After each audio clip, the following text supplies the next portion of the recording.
আমাদের সামনে আসছে নির্বাচন।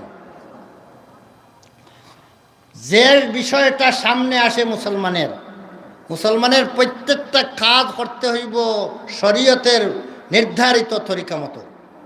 শরীয়তের যে কোনো কাজটা করব আমি ইসলামের শিক্ষা দেওয়ার তরিকা মতো করবো, এটাই মুসলমানের কাজ। বলেন তো, নির্বাচন আমাদের দেশে আসছে, সেই নির্বাচনটা ইসলাম যেভাবে আমাদেরকে বলে সেইভাবেই নির্বাচনটা করব, না আমার ব্যক্তিগত মন গড়া সুরতে করব? ইসলাম যেভাবে নমাজ পড়তে বলে আমি নমাজ পড়ি, রোজা রাখতে বলে সেইভাবে রোজা রাখি। নির্বাচন আমার মন গড়া কেমনে করব? জিন্দেগির প্রত্যেকটা ক্লাস, প্রত্যেকটা বিভাগ ইসলাম শিক্ষা দিয়েছে, ইসলামের নীতিমালা আছে প্রত্যেকটা ব্যাপারে। নির্বাচন সম্পর্কেও ইসলামের কোনো নীতিমালা আসেনি না নাই? তাহলে আমি নির্বাচন সম্পর্কে কিছু দুই